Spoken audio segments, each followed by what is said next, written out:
तो हम आज की वीडियो में क्या कवर करने वाले हैं? आज के लेक्चर में हम लोग कवर करने वाले हैं ग्रेविटी क्या है, ग्रेविटी एंड ग्रेविटेशन में क्या डिफरेंस है, and what about Newton. Yes, और डिस्कस करने जा रहे हैं यूनिवर्सल लॉ ऑफ ग्रेविटेशन। हमारी लाइफ में इसका क्या इंपॉर्टेंट रोल है ना, इसको थोड़ा सा एनालाइज करेंगे, इसकी वैल्यू क्या होती है, न्यूमेरिकल प्रॉब्लम कहां से जनरेट होते हैं। बहुत ही प्यारे प्यारे न्यूमेरिकल्स मैं आपको कराने वाला हूं, थोड़े से कंपटीशन लेवल के भी क्वेश्चन मैं इसमें रखूंगा।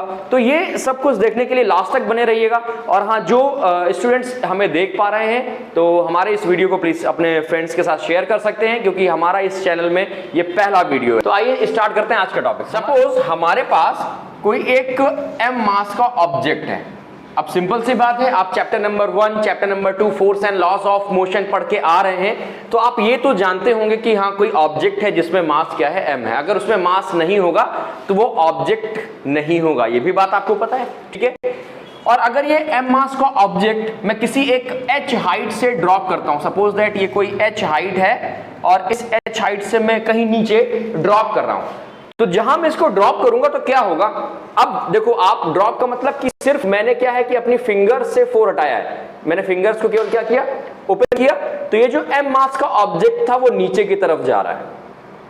अच्छा, ये क्या है? ग्रेविटेशनल चैप्टर जब हम लोग पढ़ते हैं तो बहुत सारे ऐसे डाउट, बहुत सारे ऐसे क्वेश्चंस माइंड में चलते हैं कि सर ऐसा क्या है, इसमें इतना क्या मिस्टीरियस है। और आज भी हम लोग स्टूडेंट बहुत सारे साइंटिस्ट इसके बारे में डिस्कवरी करते आ रहे हैं। खैर, तो फटाफट अपने टॉपिक की तरफ चलते हैं।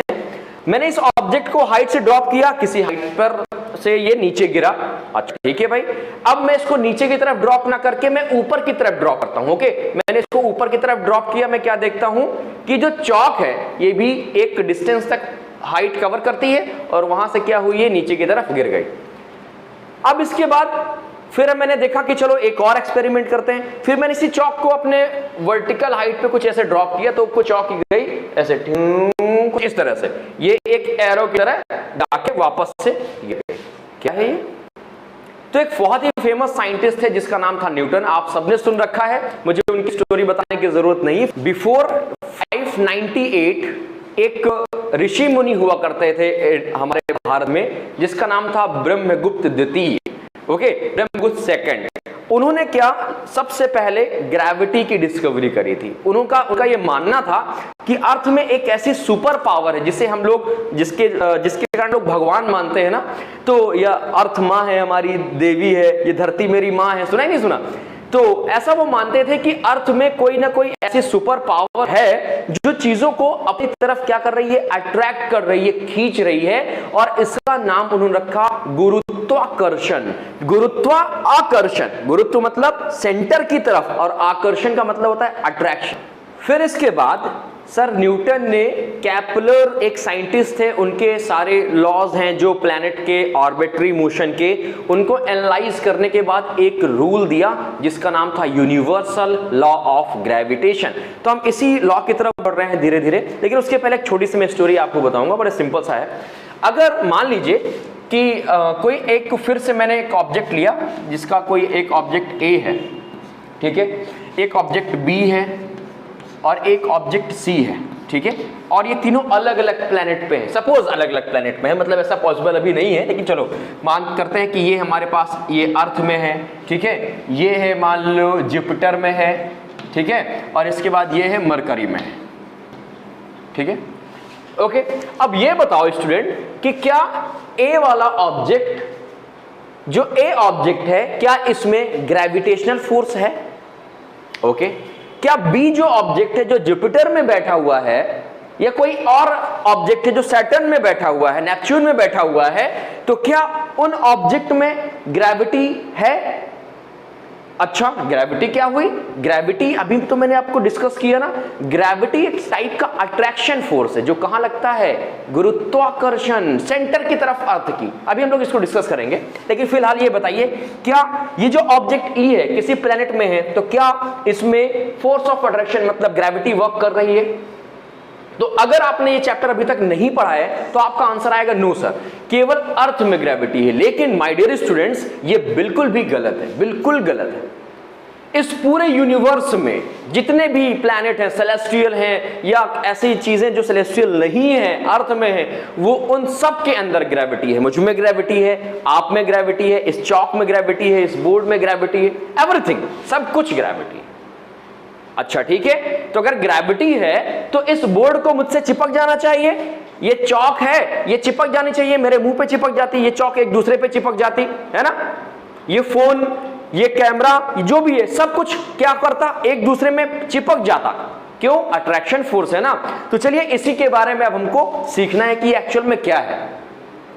तो सर न्यूटन ने एक लॉ दिया जिसका नाम रखा यूनिवर्सल लॉ ऑफ ग्रेविटेशन।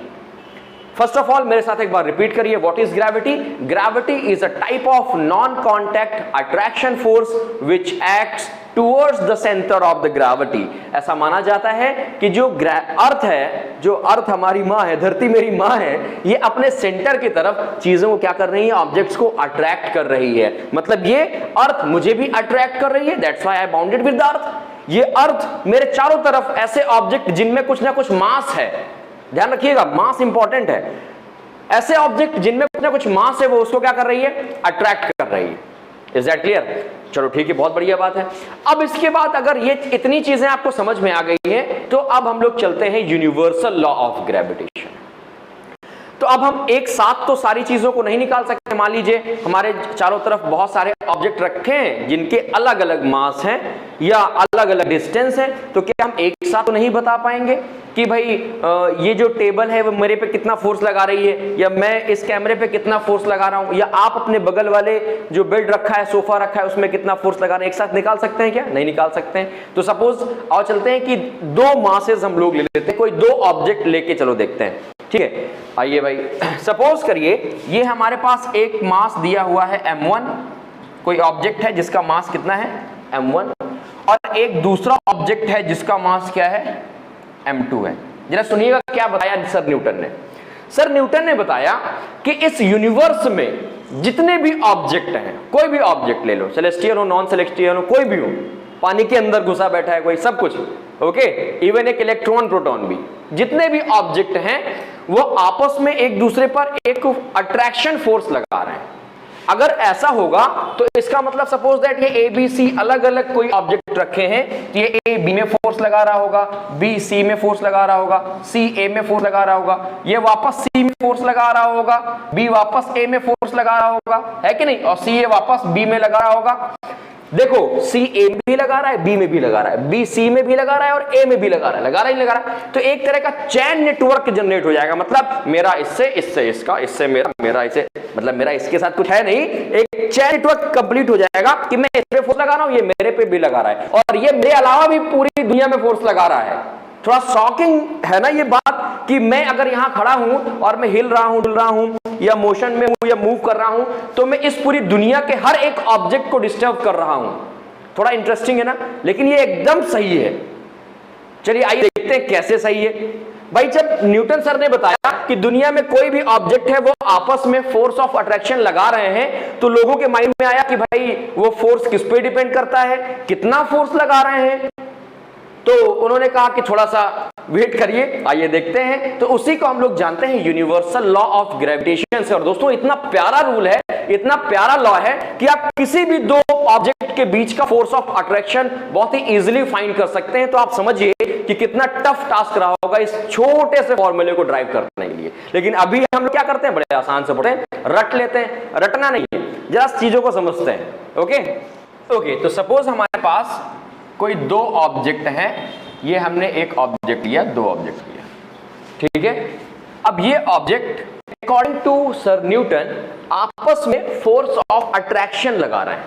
मतलब ये ऑब्जेक्ट फोर्स लगा रहा है दूसरे ऑब्जेक्ट पे, इसका नाम मैं रख देता हूं कुछ ए, इसका नाम रख देता हूं मैं मोटू, ठीक है, और इसका रख देता हूं मैं और भी ज्यादा मोटू नहीं, इसका रख देता हूं पतलू। ओके, मोटू पतलू तो आपने नाम सुना होगा, बहुत सिंपल सा है, याद हो जाएगा आपको। तो ये मोटू जो भाई साहब हैं, ये फोर्स लगा रहे हैं, फोर्स ऑफ अट्रैक्शन किस पे, पतलू पे फोर्स लगा रहे होंगे। सिंपल सी बात है, according to universal law of gravitation. ये पतलू भी क्या इनको जवाब दे रहा होगा? सिंपल सी बात है, कोई दोस्त है अगर कोई दोस्त आपके बगल में बैठा है और गलती से मजाक मजाक में उसने आपको हिट कर दिया, एक थप्पड़ लगा दिया, छोटा सा प्यार से लगाया, आप क्या करोगे? आप तुरंत जाते हो भाई, खून का बदला खून, तुरंत उसको लगा देते हो। सिंपल सी बात है। आप किसी को 4 बातें सुनाओगे तो वो आपको 4 से नहीं तो कम से कम 10-12 तो सुनाएगा ही, है ना? वैसा ही इसने क्या किया, इसने फोर्स अप्लाई किया, एफ फोर्स अप्लाई किया अपने पतलू दोस्त पे। तो पतलू कहां शांत बैठने वाला है? इसने भी एक फोर्स अप्लाई कर दिया किस पे? मोटू वाले दोस्त पे। ये क्या था? यही तो एक्शन रिएक्शन है। बताओ ये क्या एक्शन रिएक्शन है कि नहीं? Every action has equal and opposite reaction. ध्यान रखिएगा, अभी हम लोग फिर डिस्कस करेंगे कि जो हमारे पास न्यूटन सर का जो यूनिवर्सल ऑफ ग्रेविटेशन है ये किस पे डिपेंड करता है। ओके, तो चलो क्या हुआ कि सपोज दैट ये एक मोटू है और एक पतलू ऑब्जेक्ट है, और मोटू ने पतलू पर फोर्स लगाया F, तो पतलू ने भी according to action reaction F force लगा दिया मोटू पे। दोनों क्या कर रहे हैं? अट्रैक्ट कर रहे हैं। ठीक है, चलो बहुत बढ़िया बात है। अब जब ये अट्रैक्ट कर रहे हैं तो कुछ ना कुछ डिस्टेंस होगी इनकी कि नहीं होगी? यस, बिल्कुल होगी। तो सपोज दैट ये डिस्टेंस है इनके बीच की r। कितनी डिस्टेंस है? r। और ये जो डिस्टेंस लेते हैं ना तो सेंटर से लेते हैं। क्या, कहां से लेते हैं? सेंटर से लेते हैं। क्यों? क्योंकि देखो ये ऑब्जेक्ट है। अब ये अगर ऑब्जेक्ट है तो इसमें हर एक पॉइंट पे कुछ ना कुछ मास होगा, और सेंटर क्या होता है? सेंटर ऑफ मास होता है, राइट? तो हम लोग एक जो डिस्टेंस मेजर करते हैं वो सेंटर से अप्रॉक्सीमेट कर लेते हैं, ताकि सारे मास का जो एक सेंटर होगा, वो कोई एक पॉइंट है ना, तो अक्सर हम लोग क्या देखते हैं कि सर्कल है या रेक्टेंगल, तो सेंटर ऑफ मास क्या होता है? एक पॉइंट पे होता है। तो अपन ने इसको क्या ले लिया कि जो डिस्टेंस है वो हम लोग मेजर करेंगे सेंटर से, r डिस्टेंस पे रखे हुए हैं। ठीक है, बहुत बढ़िया बात है। क्या बताया था सर ने, न्यूटन सर ने? उन्होंने बताया था कि यूनिवर्स में जितने भी ऑब्जेक्ट हैं एक दूसरे पर अट्रैक्शन फोर्स लगा रहे हैं। बिल्कुल लगा रहे हैं। तो अब हमारे जैसे या आपके जैसे बच्चों ने पूछा कि सर अच्छा ये बताइए कितना फोर्स लगा रहे हैं, कि ऐसे ही कोई स्टेटमेंट दे दोगे तो हम मान लेंगे। कितना फोर्स लग रहा है, हमें तो पता चले कितना फोर्स लग रहा है। तो उन्होंने कहा बेटा रुको थोड़ा, सब्र करो। तो क्या बताया गया? बताया गया पहला पॉइंट, जो फोर्स है वो क्या होता है? वो डायरेक्टली प्रोपोर्शनल होता है product of your Motu friend and product of your Patlu friend. It mean that M1 and M2। Okay, देखो ये फोर्स किस पे डिपेंड कर रहा है? फोर्स डिपेंड कर रहा है mass of the object 1 and mass of object 2। इसका मतलब क्या कि फोर्स चेंज हो जाएगा अगर इन दोनों में से किसी भी ऑब्जेक्ट का मास में बढ़ा दूं या लेस कर दूं, घटा दूं, तो फोर्स जो लग रहा है ना, अट्रैक्शन फोर्स, ये क्या हो जाएगा? लेस हो जाएगा या इंक्रीज हो जाएगा। पहला पॉइंट, बात समझ में आई?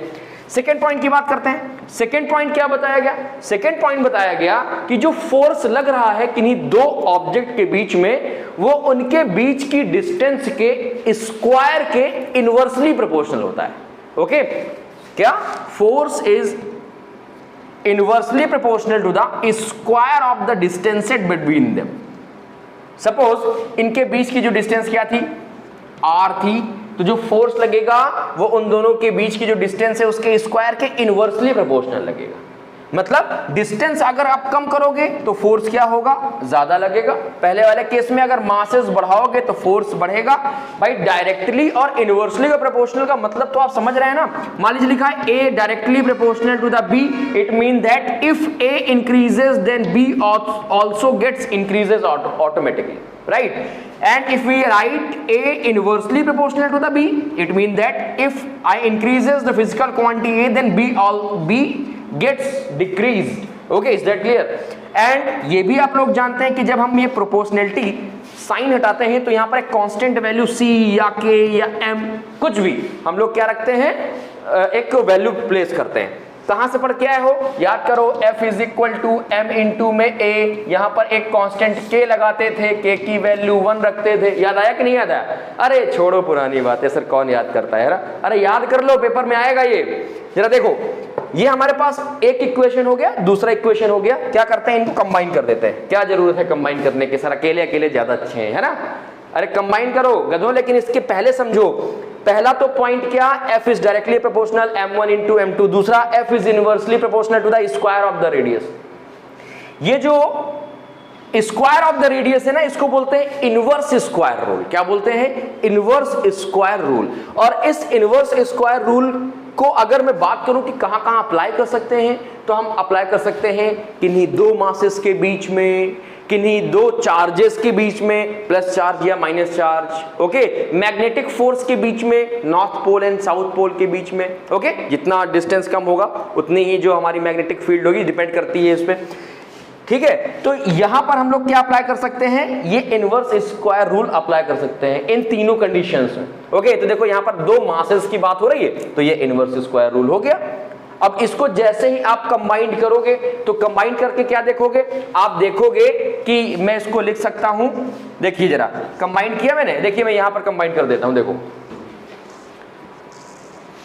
जैसे ही कंबाइन किया तो ये हो गया मेरे पास F इज इक्वल टू, देखो ये जो प्रोपोर्शनलिटी साइन है ये हटा रहा हूं, is equal to m1 into m2 upon में r स्क्वायर। अब ये साइन हटाएंगे तो यहां पर एक कांस्टेंट वैल्यू लिखते हैं g, क्या लिखते हैं, कैपिटल G। इसको क्या बोलते हैं, इसको बोलते हैं यूनिवर्सल ग्रेविटेशनल कांस्टेंट, ओके।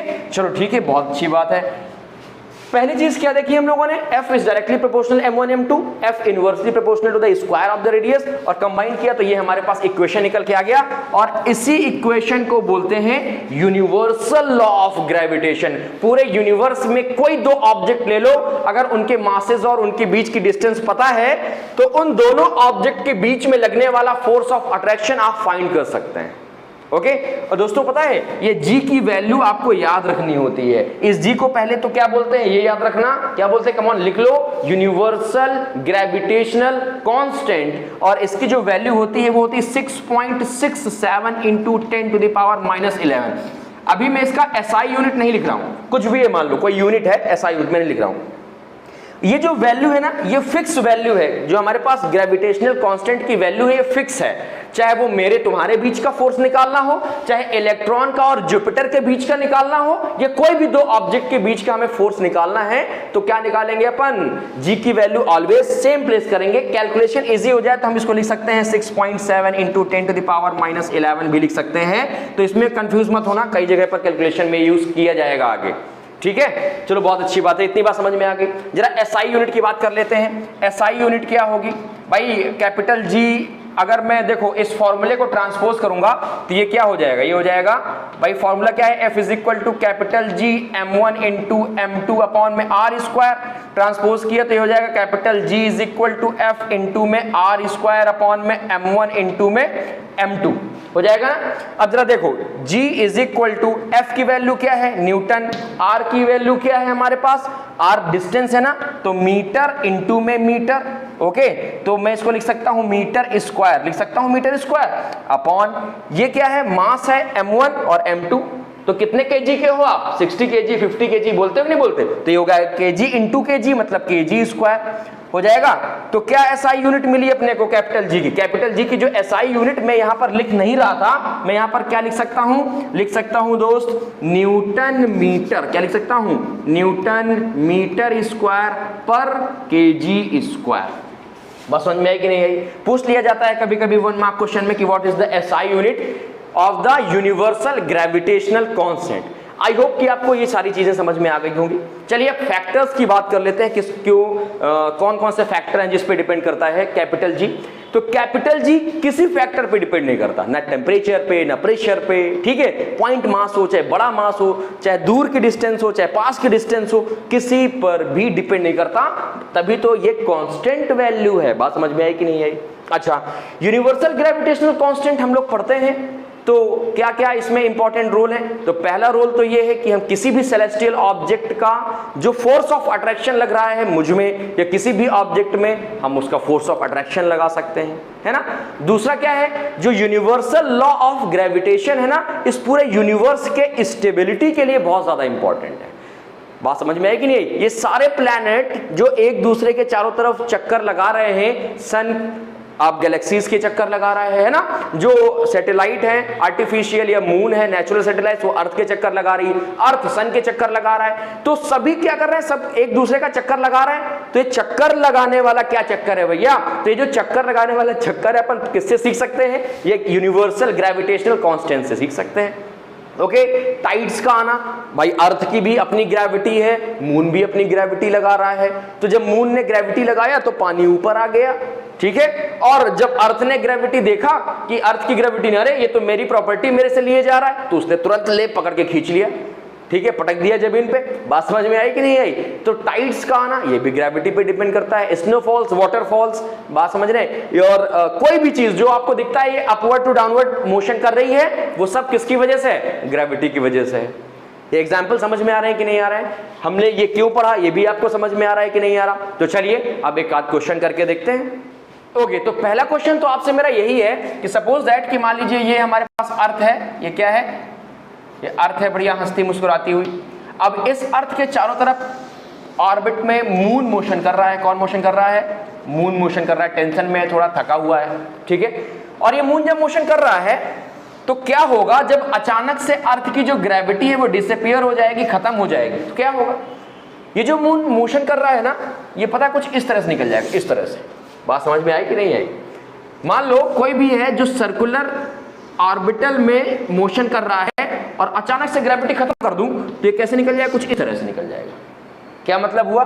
जो मून है वो स्ट्रेट चलना शुरू करेगा। जैसे मान लो ये चौक है, मैं इसको ऐसे फेंकता हूं तो अगर ग्रेविटी है तब तो ये किसी हाइट तक जाकर के वापस से प्रोजेक्टाइल मोशन बोलते हैं इसको, प्रोजेक्टाइल मोशन बोलते हैं। तो क्या करती है? ये जाके गिरती है किसी एक डिस्टेंस पे, ओके। अगर ग्रेविटी ना होती तो ये नीचे थोड़ी आती, ऐसे अगर जाती और सीधे चीज तो ये ऊपर जाती ही नहीं। अगर सपोज मैंने सोचा कि भाई दैवी शक्ति आ गई, मतलब मैं बहुत बड़ा ताकतवर बन गया, ऊपर गई, तो ये क्या है? नीचे गिरती नहीं, सीधे चली जाती। बात समझ में आई कि नहीं आई? तो ग्रेविटी का इंपॉर्टेंट रोल समझ में आया कि नहीं आ रहा? ठीक है। क्वेश्चन याद रखिएगा कि कभी भी पूछ जाता है अचानक से कि अगर क्वेश्चन में कि अर्थ से अगर मैं ग्रेविटी खत्म कर लूं तो मून क्या करेगा या क्या इफेक्ट पड़ेगा? ये सबसे बढ़िया इफेक्ट पड़ेगा। कौन सा मोशन करने लगता है? इसको बोलते हैं टेंजेंशियल मोशन। कौन सा मोशन? भाई ये सर्कल है, सर्कल को अगर टच करके कोई लाइन जा रही है इसको बोलते हैं टेंजेंट। तो अगर मून क्या है? सर्कुलर घूम रहा है, फोर्स खत्म हुआ तो क्या हो जाएगा? टेंजेंशियल मोशन हो जाएगा। ठीक वैसे ही अगर किसी एक पत्थर से बांध के मैं एक धागे को हाथ में पकड़ूं और ऐसे घुमाऊं, रोल कराऊं और अचानक से वो स्ट्रिंग क्या हो जाए? ब्रेक हो जाए, तो मैं क्या देखूंगा? वो जो स्टोन मेरे चारों तरफ घूम रहा था वो कुछ इस तरह से प्रोजेक्टाइल मोशन पे निकल जाएगा। और वो कैसा मोशन होगा? टेंजेंशियल मोशन होगा। बात समझ में आई कि नहीं आई? पक्का आ गई? चलो आगे चलते हैं। जरा एक और क्वेश्चन मैं आपको बताता हूं इससे रिलेटेड क्या होगा।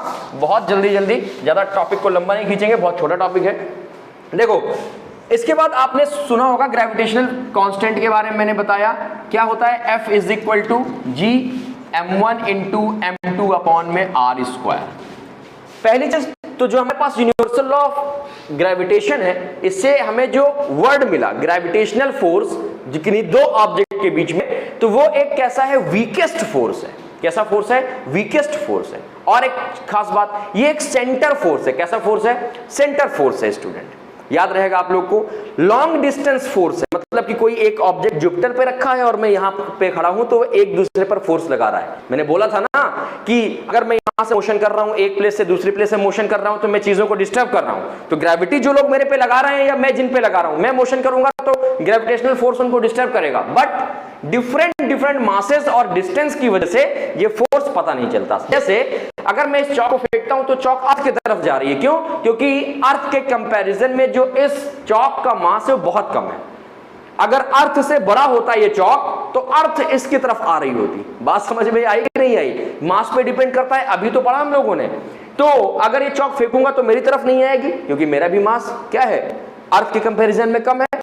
और अर्थ का मास ज्यादा है तो ये किसकी तरफ गिरेगी? अर्थ की तरफ गिरेगी। ठीक है। डिस्टेंस की बात करूं, अगर मैं यहां पर हिलजुल रहा हूं तो आपको कोई फर्क क्यों नहीं पड़ रहा? क्योंकि डिस्टेंस हमारी देखो ना कितनी ज्यादा है। बात समझ में कि नहीं आई? और मास भी डिफरेंट है। तो ये सारे फैक्टर हैं जिन पे universal law of gravitation work करता है। सपोज हमारे पास एक क्वेश्चन है, ये एक ऑब्जेक्ट है हमारे पास। क्या ऑब्जेक्ट है? m1 और दूसरा ऑब्जेक्ट है m2। ठीक है। और इसका मास है 1 kg। कितना है? 1 kg। और इसका मास कितना है? इसका मास मैं लेट कर लेता हूं 1 kg। चलो, दोनों का मास 1 kg। दोनों के बीच की डिस्टेंस कितनी है? 1 मीटर है। कितनी डिस्टेंस है? 1 मीटर डिस्टेंस है। तो बताओ ये दोनों आपस में कितना फोर्स ऑफ अट्रैक्शन लगा रहे होंगे? बड़ा सिंपल है, फॉर्मूला क्या है? Force of attraction is equal to capital G m1 m2 upon में r square. Force of attraction find करना है तो F is equal to G की वैल्यू क्या है, सबको आपको तैयार हो गई होगी, 6.67, तो 7 लिख लेते हैं इंटू 10 टू द पावर -11। नहीं याद है, फिर से रिपीट करो मेरे साथ, 6.7 into 10 to the power 11, 6.7 into 10 to the power 11। Okay, into में m1 की वैल्यू कितनी है 1, m2 की वैल्यू 1 और r की वैल्यू कितनी है 1 का स्क्वायर, तो 1 का स्क्वायर 1 हो गया। तो f की वैल्यू कितनी आ जाएगी 6.7 इंटू 10 टू द पावर -11, क्या, न्यूटन। ठीक है, अब इसमें ये वाली ना SI यूनिट लगा देना G वाली कि सर ये तो G की वैल्यू है तो न्यूटन मीटर स्क्वायर पर kg स्क्वायर। ठीक है, ये ना चलेगा सब। ओके, तो कितना फोर्स ऑफ अट्रैक्शन लगा रहे हैं, देखो कितना वीक फोर्स है, -11 तक पहुंच जा रहा है। ठीक है, बात समझ में आई कि नहीं आई, चलो अच्छी बात है। अच्छा, एनसीईआरटी का एक क्वेश्चन और है जिसमें दिया हुआ है कि मास ऑफ अर्थ क्या है, मास ऑफ अर्थ दिया है, ठीक है, रेडियस ऑफ द अर्थ दिया है, डिस्टेंस, मास ऑफ सन दिया है, डिस्टेंस दिया हुआ है अर्थ से सन का, पूछता है कितना फोर्स ऑफ अट्रैक्शन लगा रहे हैं, वैल्यू रखना है, कैलकुलेशन करना है। लेकिन यही देख के आधे लोगों की तो जो जबान है वो सूख जाती है कैलकुलेशन देख के, तो एक्सपोनेंट अगर आपको क्लास 8 के आते हैं तो कर लेंगे। और ये सारे क्वेश्चन हम लोग एक टॉपिक जो चैप्टर खत्म करेंगे ना, इस चैप्टर से रिलेटेड सारे के सारे क्वेश्चन हम लोग करने वाले हैं। ठीक है, तो थोड़ा सा बने रहना पड़ेगा आपको मेरे लिए। और इसके लिए चलिए एक और क्वेश्चन मैं आपको डिस्कस करा देता हूं, बड़ा अच्छा है, कॉम्पिटेंसी बेस्ड क्वेश्चन है। क्या होगा, व्हाट हैपन व्हेन इफ क्या करें, मास को हम लोग क्या कर देते हैं, डबल कर देते हैं, मास डबल कर दूं, अगर m1 को मैं डबल करूं क्या होगा। दूसरा क्वेश्चन समझ लीजिए, क्या होगा जब मैं रेडियस को क्या कर दूं, हाफ कर दूं। क्या होगा जब मैं दोनों मास m1 और m2 को क्या कर दूं, डबल कर दूं। बात समझ में आई कि नहीं आई।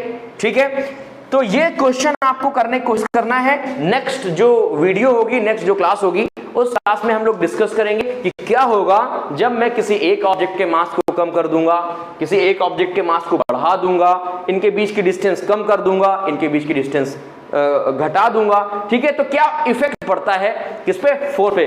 तो ये इसके लिए बने रहिए हमारे साथ, मिलते हैं अपनी नेक्स्ट क्लास में।